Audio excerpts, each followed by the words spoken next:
केंद्र आणि राज्य सरकारच्या संयुक्त पुढाकारातून एकल वापर प्लास्टिकवर बंदी घालण्याची मोहीम देशभर राबवली जात आहे। या उपक्रमाचा एक महत्त्वाचा टप्पा म्हणून आज पुण्यातील श्रीमंत दगडूशेठ हलवाई गणपती मंदिराच्या परिसरात कापडी पिशवी वेंडिंग मशीन बसवण्यात आले। याचे उद्घाटन राज्याच्या पर्यावरण आणि पशुसंवर्धन मंत्री पंकजा मुंडे यांच्या हस्ते संपन्न झाले। या प्रसंगी राज्यमंत्री माधुरी मिसाळ, आमदार हेमंत रासने यांची देखील प्रमुख उपस्थिती लाभली। हा उपक्रम पंतप्रधान नरेंद्र मोदी यांच्या नेतृत्वाखाली राजमाता अहिल्यादेवी होळकर यांच्या 300व्या जयंतीनिमित्त हाती घेतलेल्या एकल प्लास्टिक बंदीच्या मोहिमेचा भाग आहे। देशभर प्लास्टिक मुक्त समाज निर्मितीसाठी विविध उपाययोजना आणि जनजागृती कार्यक्रम राबवले जात आहेत। या कार्यक्रमात बोलताना पंकजा मुंडे म्हणाल्या, जागतिक पर्यावरण दिनाच्या पार्श्वभूमीवर आयोजित या कार्यक्रमाचा मुख्य उद्देश म्हणजे नागरिकांमध्ये प्लास्टिक मुक्त पर्यावरणाबाबत जागृती निर्माण करणे। मंदिर परिसरात उपलब्ध करण्यात आलेल्या वेंडिंग मशीनमधून फक्त 10 रुपयात पर्यावरणपूरक कापडी पिशवी सहज मिळू शकते।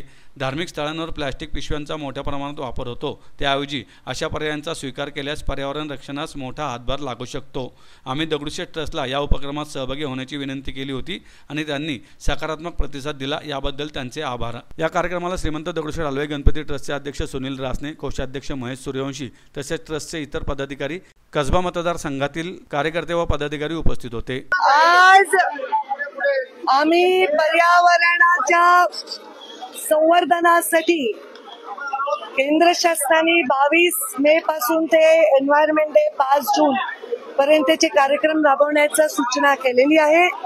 तसेच राज्य शासनाच्या पर्यावरण मंत्रालयाने देखील फार मोठ्या प्रमाणात सिंगल यूज प्लास्टिक, एकल प्लास्टिकची जी प्रचंड वाढलेलं प्रदूषण आहे ते कमी करण्यासाठी मोहीम हातात घेण्याचं ठरवलेलं आहे।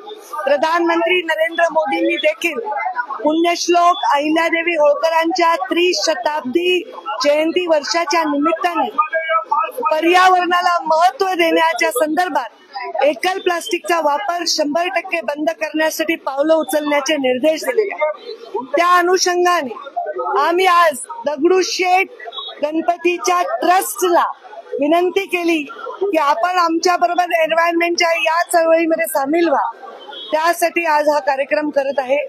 योगायोगाने कार्यक्रम गणपतीपासून सुरुवात आहे, ती पण पुण्याच्या आमच्या दगडूशेठ पासून सुरुवात आहे आणि मला वाटतं की गणपतीपासून सुरुवात झाली तर सगळं निर्विघ्न पार पडतं। आपण सर्व, आमचे आमदार पण इथे उपस्थित आहेत, ते ट्रस्टचे सेक्रेटरी पण आहेत, त्यामुळे आम्हाला खूप सपोर्ट ट्रस्ट कडून मिळेल आणि आम्ही सुद्धा विभाग म्हणून ट्रस्टच्या पाठीमागे उभे राहू। आणि इथे जे फूल विक्रेते आहेत त्यांना आम्ही आव्हान करणार आहे की तुम्ही प्लास्टिकचा वापर करू नका, पॉलिथिनचा वापर करू नका, त्यासाठी कापडी पिशव्या असं आम्ही आज इथे वाटप केलेले आहेत। कापडी पिशव्यांचा वापर करा आणि पर्यावरणयुक्त अशा पिशव्यांचं वेंडिंग मशीन देखील इथे लावलेलं आहे।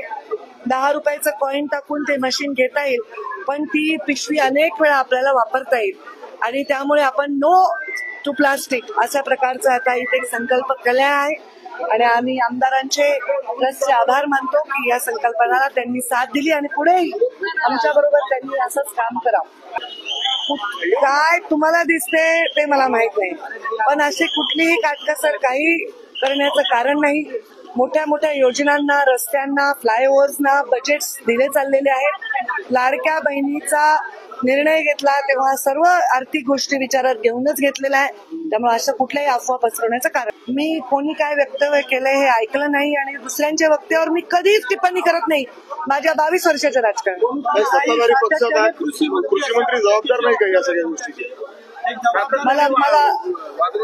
मी पर्यावरण मंत्री म्हणून पर्यावरणाला तुम्हालाही आव्हान करते, तुम्ही प्लास्टिक मध्ये डबे आणू नका, प्लास्टिक मध्ये तुमचे कॅमेरे सिंगल यूज मध्ये वापरू नका, तुमच्या माईकला पण तुम्ही प्लास्टिक सिंगल यूज वापरू नका।